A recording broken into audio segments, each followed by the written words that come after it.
Hey everyone, Sophia here from my great challenge. It's Wednesday. What it means, it's pot roast Wednesday at the house. I try to do the same rotation of dishes throughout the week because it's super easy and I don't have to think too much about dinner. So it's 6 o'clock. I just got back from work. You can tell I've been picking on my nails all day because I was in meeting, and you know what meetings are like. It's mad boring. But I said I was gonna do the recipe, so here we go. I'm doing a pot roast. The last time I did a video on a pot roast, I did it in a Dutch oven. Today I'm going to braise it and cook it in my crock pot. Stick around.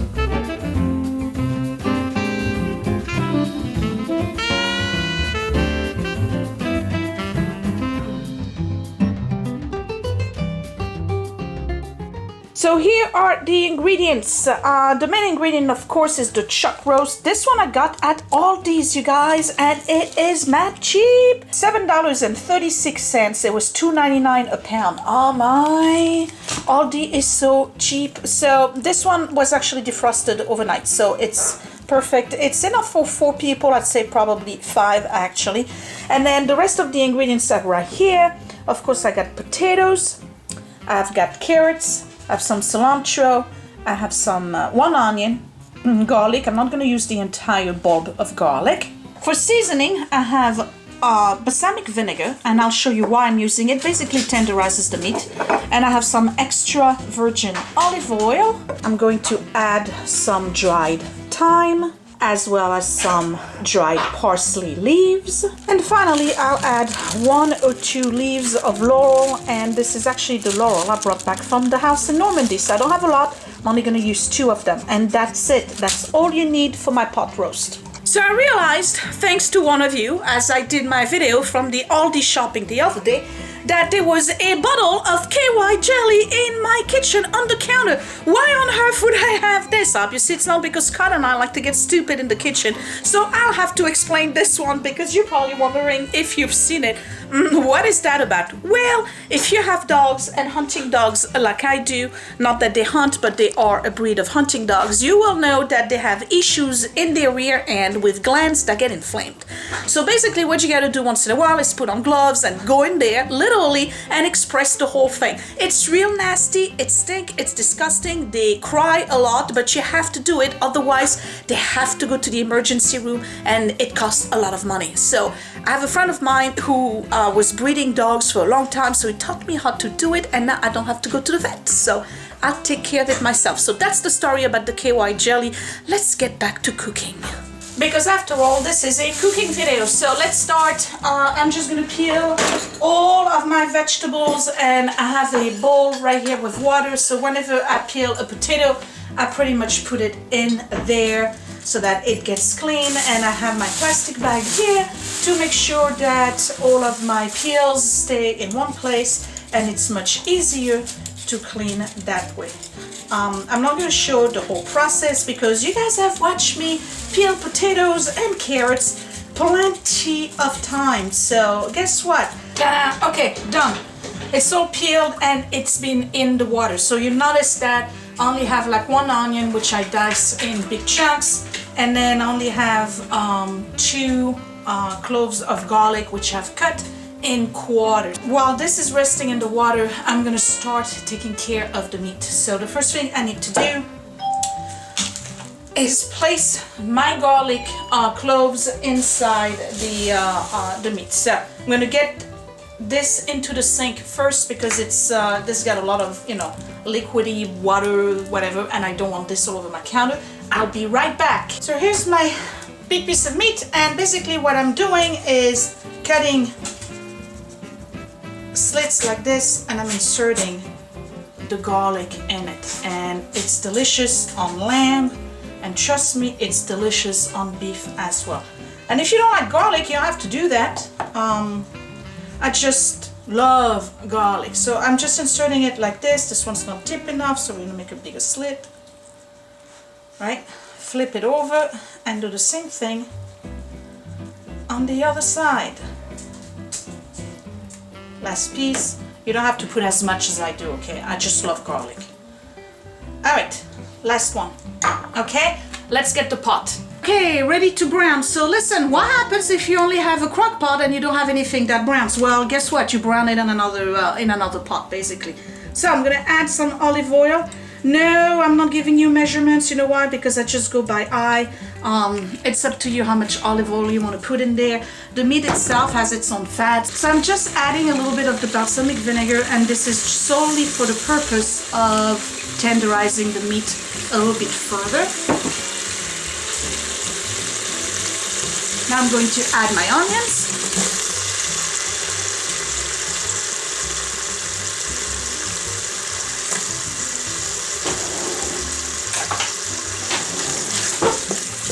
And I'm just gonna let them cook a little bit and get a little bit tender. And once I find the temperature is high enough, I'll just go ahead and add the meat and braise it. At that point, you may want to add your salt, which I'm gonna do right now. This is coarse salt.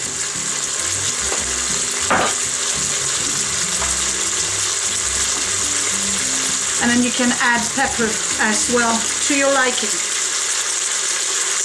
Okay.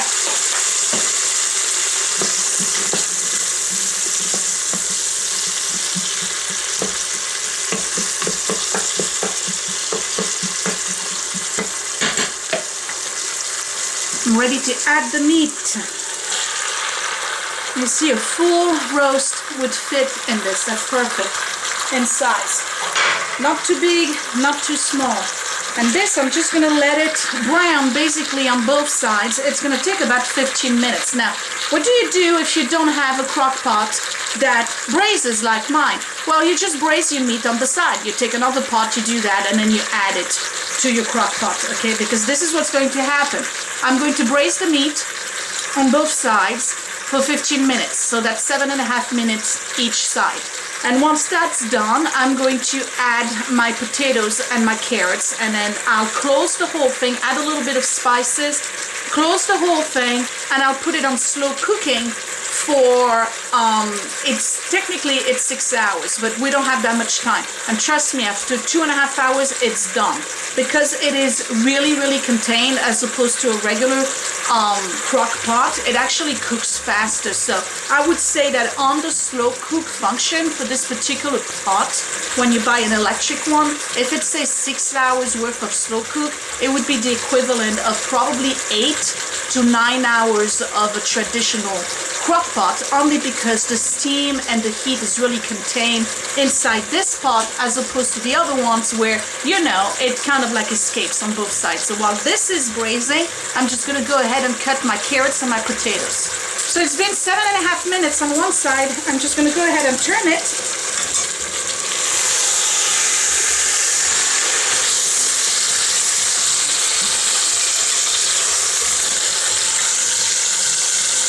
And braise the meat on the other side for another 7.5 minutes.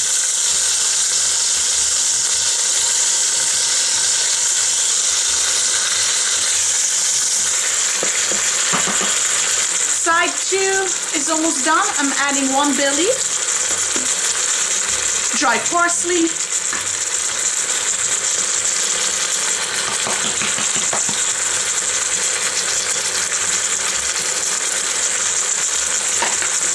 a little bit of dry oregano,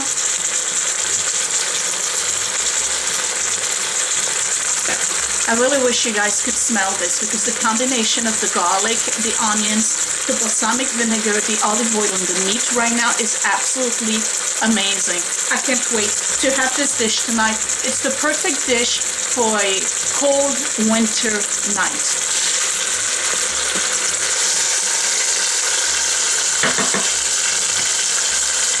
It's been 15 minutes altogether. I'm ready to add my potatoes and my carrots. And one thing I've learned from working with crock pots is that for potatoes and carrots, if you have really small chunks, by the time you're done cooking, you end up having mush, basically. So this is the size of the potatoes, and this is the size of the carrot for the most part. So I try to keep big chunks. For dinner, Mom. Pot roast. Ooh. Love pot roast. And all I do basically is cover my entire meat with it. And now I'm gonna add a little bit more of everything. You know, every time you add an ingredient to your dish, you want to add a little bit of salt, a little bit of black pepper, and I'm adding a little bit more of parsley.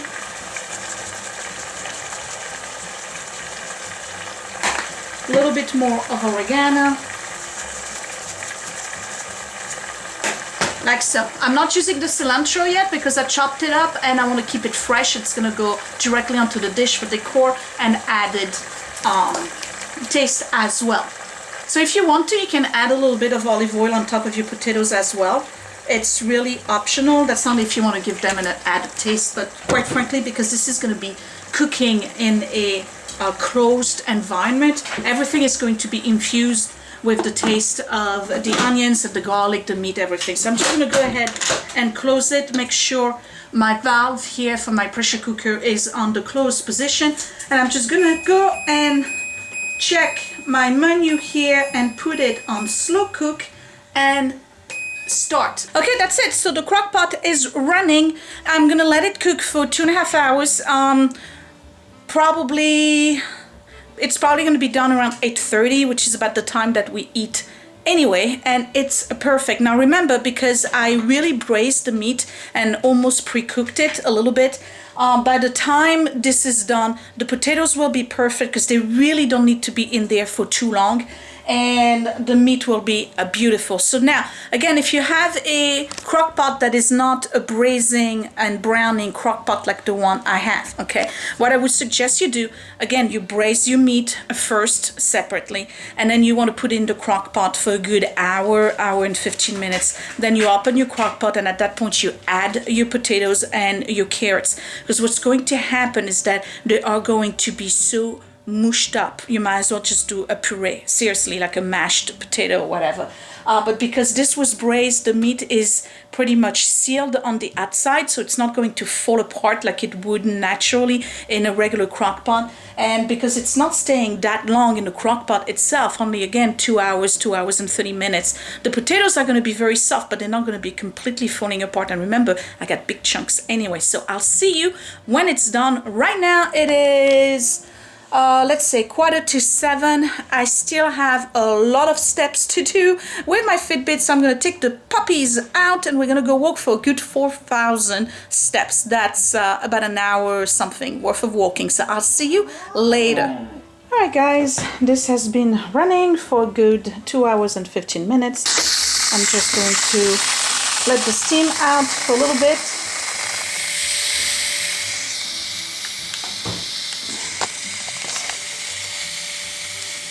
And the good thing about this kind of pot is that you really cannot open it until all of the steam is out of the pot. You see, I can't open it, so I gotta wait. And again, because this is a much more sealed environment than what you would see in a regular crock pot, it cooks in less time. So if you have a crock pot, you probably know better than me what your crock pot time would be. I'm just going to stick a knife in there, and yes, the potatoes and the carrots are cooked. So I'm just going to go ahead and transfer them to this bowl, and then I'll put the meat in the platter.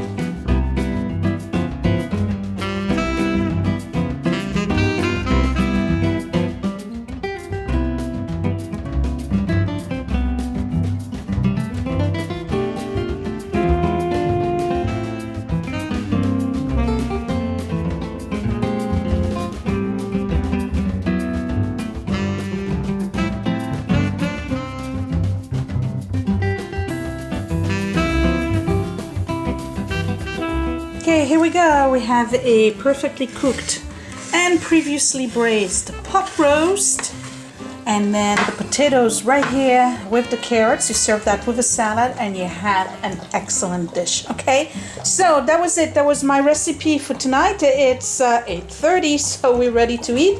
Give me a thumbs up if you like this recipe. Please let me know down below if you're gonna try it, and if you did try it, whether you liked it or not. And also let me know if you want to see more recipes from my channel. And Thanksgiving is coming, so don't forget to check that out.